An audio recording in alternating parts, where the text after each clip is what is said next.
నమస్కారం. తెలుగు మధురములు ఛానల్కి స్వాగతం. నిన్న 10th class composite Telugu question paper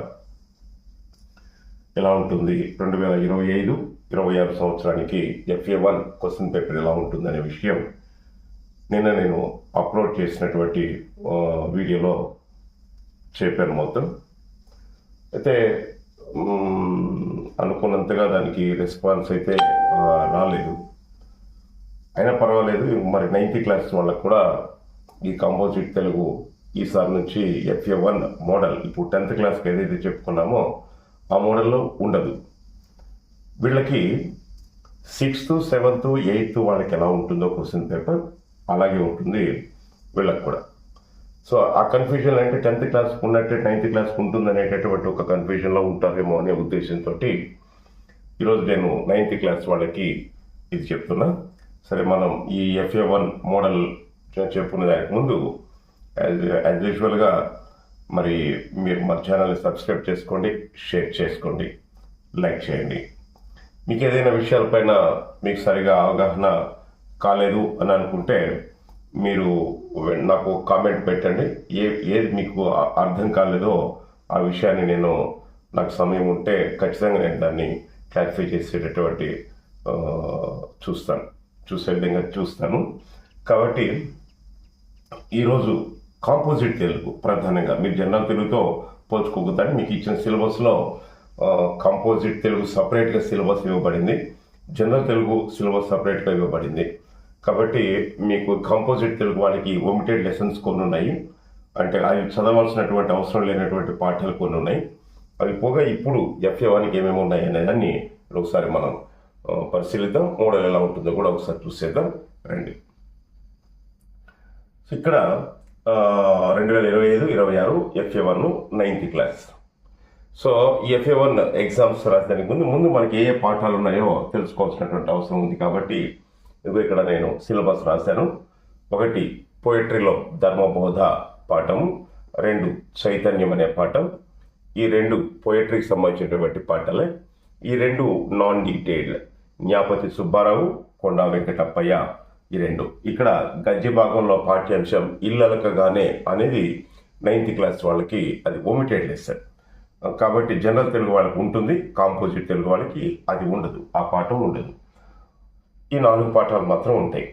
సమర్థ కహ, ఇది సంస్కృతంలో ఉన్నటువంటి ఒక పాఠం ఈ సిలబస్లో FA1లో. కాబట్టి ఈ 4, ఇది 1, మొత్తం 5 పాఠాల పైన FA1 మీకు ఉంటుంది. అయితే ఎలా ఉంటుంది అనేది, సో FA1 సిలబస్ కూడా మనకు మొత్తం 35 మార్కులకు ఉంటుంది. 35 మార్కులకు ఉంటుంది. సో ఈ 35 మార్కులకు అంటే తెలుగు, సంస్కృతం 2 కలిపి ఉంటుంది. తెలుగు ప్లస్ సంస్కృతం ఈ 2 కలిపి మీకు 35 మార్కులకు ఉంటుంది. సో ఈ 35 మార్కులకు ఎలా ఉంటుంది, తెలుగు ఎంత, సంస్కృతం ఎంత అనేసి అంటే తెలుగు 28 మార్కులకు ఉంటుంది, సంస్కృతం 7 మార్కులకు ఉంటుంది. ఒకే క్వశ్చన్ పేపరే. ఇది ప్రభుత్వం వాళ్ళకైతే OMR ఇస్తారు. కాంపోజిట్ తెలుగు వాళ్ళకి సపరేట్ OMR, అంటే జనరల్ తెలుగు OMR కాకుండా కాంపోజిట్ తెలుగు రాసే వాళ్ళకి ప్రత్యేకంగానే ఒక OMR షీట్ ఇవ్వబడుతుంది. ఇది ప్రభుత్వ బడుల్లో. అయితే మరి ప్రైవేట్ స్కూల్స్లో మరి OMRలో రాయించరు. జనరల్గా వాళ్ళు వైట్ పేపర్లోనే ఆన్సర్స్ అన్ని రాయించేస్తారు, క్వశ్చన్ పేపర్లో ఆన్సర్ చేయించేస్తారు. అది ఆయా స్కూల్స్ని బట్టి ఉంటుంది. బట్ క్వశ్చన్ పేపర్ అయితే ఇద్దరికి ఒకటే. కాబట్టి 28 మార్కులకి తెలుగు, సంస్కృతం 7 మార్కులకి ఉంటుంది.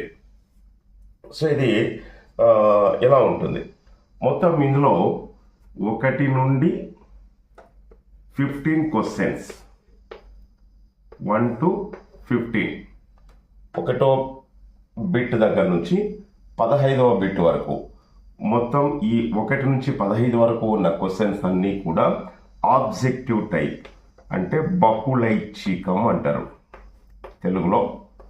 బహుళైచ్ఛిక ప్రశ్నలు అని అంటారు. 1 నుంచి 15 వరకు బహుళైచ్ఛిక ప్రశ్నలు ఉంటాయి, అంటే ఆబ్జెక్టివ్ టైప్ కింద ఆప్షన్స్ ఇవ్వబడతాయి. అందులో కరెక్ట్ ఆన్సర్ని మనం చూస్ చేసుకొని రాసేవి. సో ఈ 1 నుంచి 15 వరకు ఉన్న క్వశ్చన్స్ మొత్తం బహుళైచ్ఛికం ఉంటే దీంట్లో 13వ ప్రశ్న, 14వ ప్రశ్న, 15వ ప్రశ్న, ఈ 3 ప్రశ్నలు, ఈ 1 to 15లో లాస్ట్ 3 క్వశ్చన్స్ వచ్చి సాంస్క్రిట్ ఉంటుంది, సంస్కృతం ఉంటుంది. అర్థమవుతుందా? కాబట్టి ఇది కంబైన్డ్ క్వశ్చన్ పేపర్.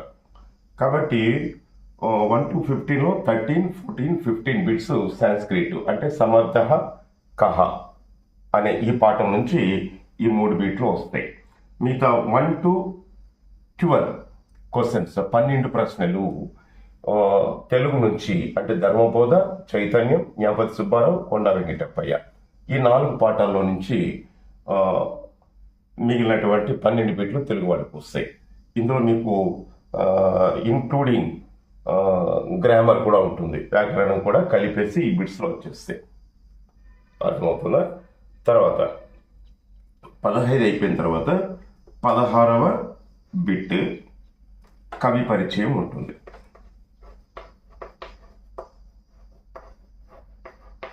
కవి పరిచయం. సో ఈ కవి పరిచయము కేవలం ధర్మబోధ కవి పరిచయం, చైతన్యం కవి పరిచయం, ఈ 2 చదువుకుంటే ఆ రెండింటిలో ఒక కవి పరిచయాన్ని ఇక్కడ అడుగుతారు. నన్నయ్య లేదంటే ఎండ్లూరి సుధాకర్. నన్నయ్య కానీ ఎండ్లూరి సుధాకర్ కానీ, ఎండ్లూరి సుధాకర్, ఈ 2 కవి పరిచయంలో ఒక కవి పరిచయం మీకు ఇక్కడ 16వ ప్రశ్నగా ఉంటుంది. తర్వాత 17వ ప్రశ్న ఏముంటుంది? 17వ ప్రశ్న సాధారణంగా అయితే మీకు ప్రక్రియ అని చెప్పబడింది, ప్రక్రియ అని ఇవ్వబడింది. ప్రక్రియ అన్నప్పుడు మీకు ఈ ప్రక్రియను గద్య భాగం నుంచి ఇవ్వాలి. ఎక్కడి నుంచి ఇవ్వాలి? గద్య భాగం నుంచి మీకు ప్రక్రియ ఇవ్వాలి. గద్య భాగం లెసన్ అనేది ఇల్లలకగానే, అది మీకు లేదు, కాంపోజిట్ తెలుగు వాళ్ళకి లేదు. సో అది ఒమిటెడ్ లెసన్, కాబట్టి ఇప్పుడు అది ఇవ్వడానికి అవకాశం లేదు. కాబట్టి ఇక్కడ ధర్మబోధ ఇతిహాస ప్రక్రియ ఒకటి ఉంది, చైతన్యం వచన కవిత ప్రక్రియ ఒకటి ఉంది. ఇస్తే అది ఇవ్వాలి. లేదు పద్యభాగం నుంచి ప్రక్రియలు ఇవ్వము అని అనుకున్నప్పుడు ఇదిగో ఈ జ్ఞాపతి సుబ్బారావు పాత్ర స్వభావం కానీ, కొండా వెంకటప్పయ్య పాత్ర స్వభావం కానీ మీకు అడగడానికి అవకాశం ఉంది. కాబట్టి ఇక్కడ ప్రక్రియ అడిగే అవకాశం లేదు. కాబట్టి మీకు ఇక్కడ ప్రక్రియ కానీ లేదంటే పాత్ర స్వభావం కానీ అడుగుతారు. ఈ పాత్ర స్వభావం ఏది అడుగుతారు? ఈ 3వ ప్రశ్న, 4వ ప్రశ్న, 4వ పాఠం.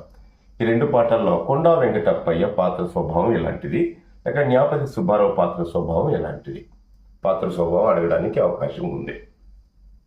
ఓకే, కాబట్టి మీరు, నాకు తెలిసి మీరు ఏం చేస్తారంటే ఇతిహాస ప్రక్రియ, వచన కవిత ప్రక్రియ చదువుకొని ఈ 2 పాత్ర స్వభావాలు చదువు పెట్టుకుంటే మంచిది అనుకుంటున్నా. ఎందుకంటే ప్రక్రియ అన్నారు కాబట్టి, సపోజ్ ఇక్కడ గద్య భాగం లేదు కాబట్టి పద్య భాగం నుంచి ప్రక్రియ అడగడానికి అవకాశం ఉందేమో, అందుకని నేను చెప్తున్నా.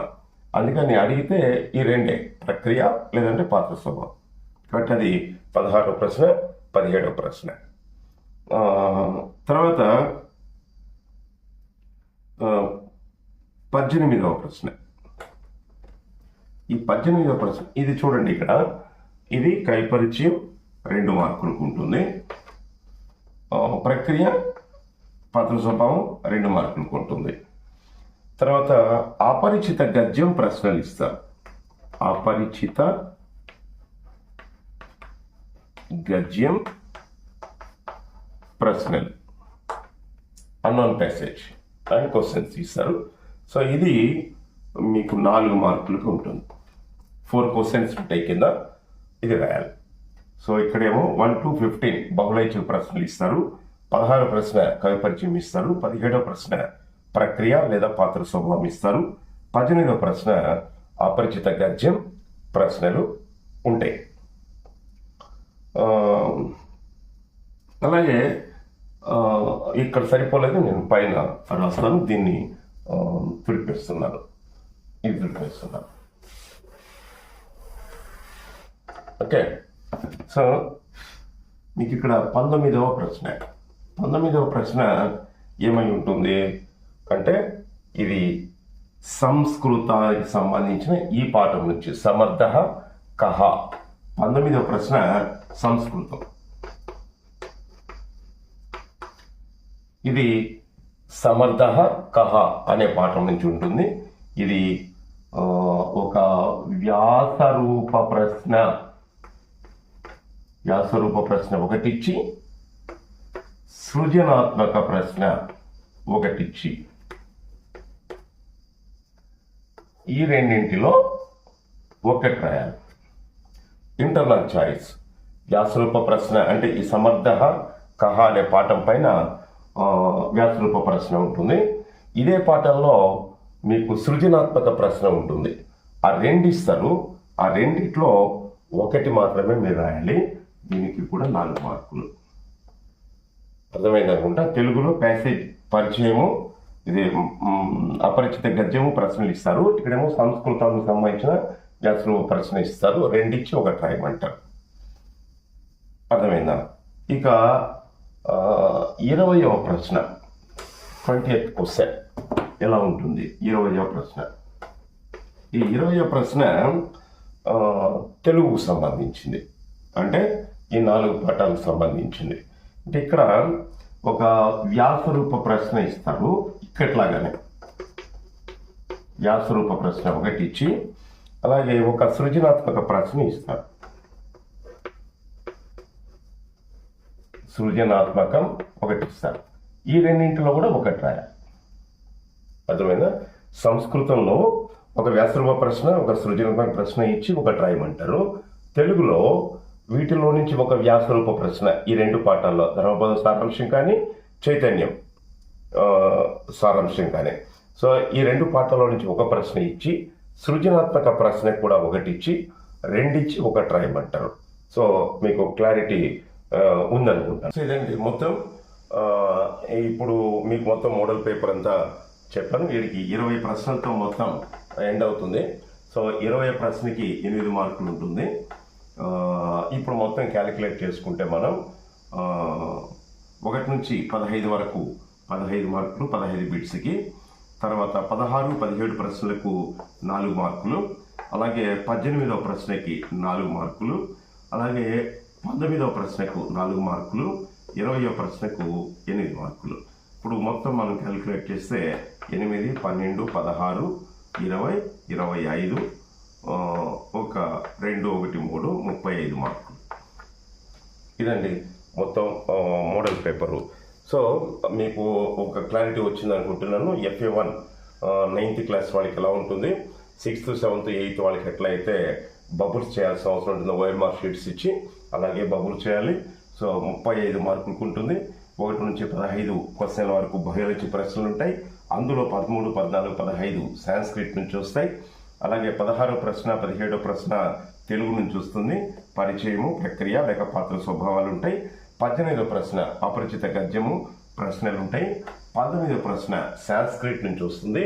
వ్యాసరూప, సృజనాత్మక రెండిచ్చి ఒకటి రాయమంటారు. దీనికి 4 మార్కులు ఉంటుంది.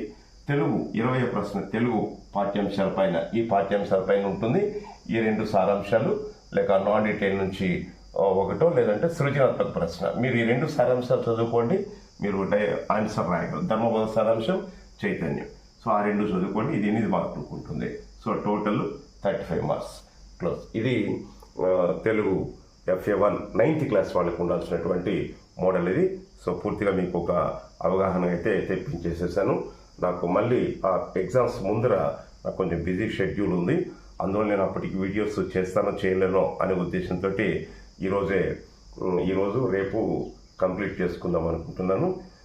అయితే నాకు మీ దగ్గర నుంచి సరైనటువంటి ఆదరణ అయితే రావట్లేదు. అది టీచర్స్ కానీ లేక పిల్లలు కానీ వాళ్ళు చూసి వదిలిపెడుతున్నారు తప్ప దాన్ని మళ్ళీ షేర్ చేయాలనో లేక దీన్ని కొంచెం స్ప్రెడ్ చేద్దాం ఈ వీడియోని, ఇది బాగుంది, మనకు ఉపయోగపడుతుంది. ఎప్పుడు విద్య అనేది మనతో ఆగిపోకూడదండి. మనం దాన్ని 10 మందికి మనకు తెలిసినటువంటి విషయాన్ని 10 మందికి మనం తెలియచెప్తే మీలాగా చాలామంది టెన్షన్లోనో ఒత్తిడిలోనో ఉండే పిల్లలు ఉంటారు. సో వాళ్ళు కూడా కొంచెం టెన్షన్ ఫ్రీ అయిపోయి ఏం చదువుకోవాలి, ఎలా చదువుకోవాలి అనే విషయాలు వాళ్ళకి అర్థమవుతాయి. కాబట్టి మీరు ఈ విషయంలో కొంత మీరు మీ పక్క వాళ్ళకి షేర్ చేసుకుంటే మీరు వాళ్ళకి మంచి చేసినట్టు ఉంటుంది. అలాగే యాజ్టీస్గా నా ఛానల్ కూడా నాకు మీరు ప్రమోట్ చేసినట్టు ఉంటుంది. నేను కూడా మీకేదో కొంత అవేర్నెస్ ఇవ్వగలిగాను అనేటటువంటి ఒక ఆలోచన, ఒక తృప్తి కూడా నాకు ఉంటుంది. సో చివరి వరకు చూసి అర్థం చేసుకొని మీకు ఏదైనా ఇబ్బందులు ఉంటే లేక అర్థం కాని విషయాలు ఉంటే నాకు ఒక కామెంట్ రూపంలో మీరు పెట్టినట్లయితే ఖచ్చితంగా దానికి నేను ఆన్సర్ ఇచ్చే ప్రయత్నం ఇస్తాను కూడా తప్పకుండా. కాబట్టి ఇదండి, ఇలా నెక్స్ట్ రేపు 8th class, maximum 8th class video upload చేస్తాను. సో ఈ ఛానల్ మీకు ఉపయోగపడుతుందని, లేక ఈ విషయాలన్నీ మీకు ఉపయోగపడ్డాయని భావిస్తూ నమస్కారం. తెలుగు మొదలు ఛానల్ మీరు వీక్షించినందుకు ధన్యవాదాలు.